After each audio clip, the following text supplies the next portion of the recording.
Olá pessoal, tudo bem com vocês? Nosso assunto hoje é musculação em idosas hipertensas. Bem, a hipertensão arterial é uma das doenças cardiovasculares mais comuns no mundo e ela apresenta vários fatores de risco que interagem, fazendo com que haja alterações negativas nos valores da pressão arterial.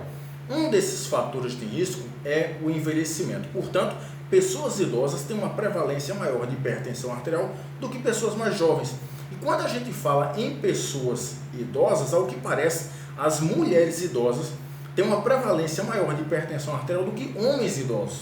Isso acontece porque os hormônios sexuais femininos, no caso os estrógenos, têm um papel importante na regulação da pressão arterial. Então, quando as mulheres entram na menopausa, elas têm uma queda abrupta na síntese de estrógenos, fazendo com que você tenha alterações importantes na pressão arterial. Portanto, a menopausa é um fator de risco para a hipertensão arterial. E aí vem o exercício físico, especificamente a musculação, tentando reverter em parte ou totalmente essa alteração negativa causada tanto pelo envelhecimento quanto pela menopausa.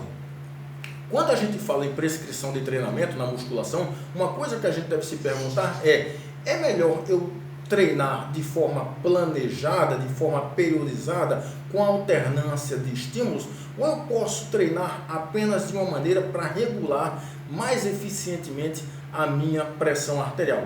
Para responder essa questão, eu cito um estudo que foi publicado por pesquisadores brasileiros na Frontiers in Physiology em 2018, onde eles usaram 36 idosas, das quais 50% dessas idosas eram hipertensas e 50% eram normotensas, ou seja, idosas que tinham a pressão arterial regulada, certo? Essas idosas elas foram submetidas a 22 semanas de treinamento na musculação. 22 semanas dá 5 meses e meio. Isso é difícil nos estudos na área da musculação, porque geralmente as intervenções duram em média 2 a 3 meses, mas esse estudo foi aí com 5 meses e meio de intervenção.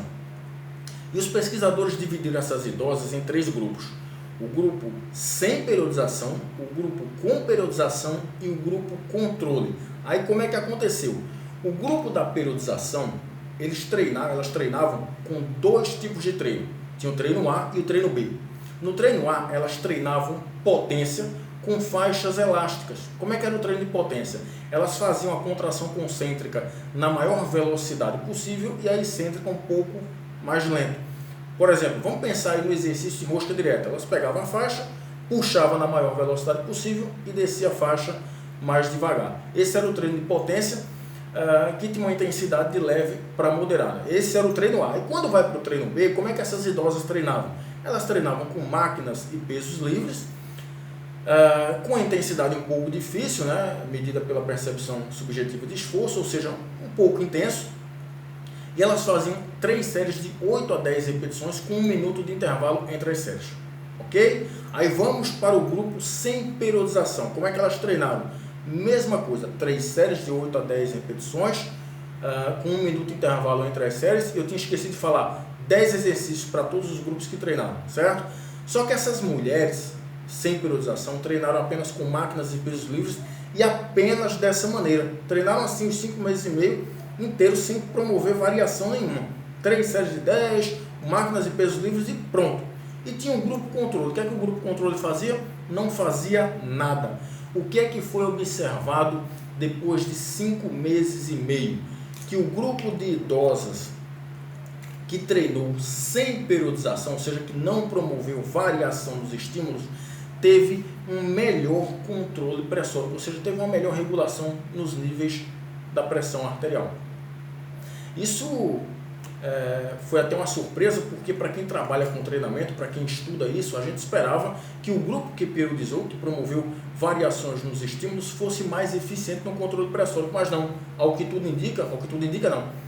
O grupo sem periodização teve um melhor controle pressórico. Por que isso provavelmente aconteceu?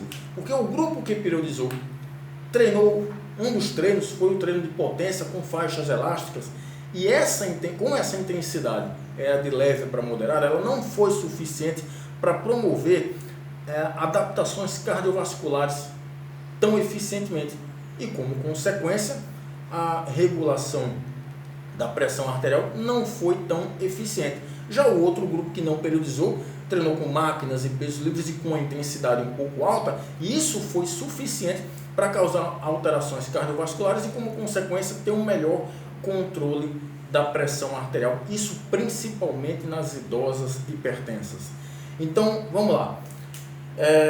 Antes de você pensar que é melhor sempre treinar sem periodização, eu já mostro que os dois grupos, tanto o grupo que periodizou quanto o grupo que não periodizou, apresentaram controle pressórico. Só que, claro, quando a gente compara quem periodizou e quem não periodizou teve um melhor controle pressórico.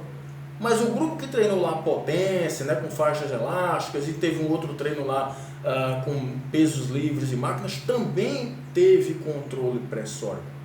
Portanto, esse estudo mostra o papel importante que a musculação tem em promover controle da pressão arterial em idosas hipertensas.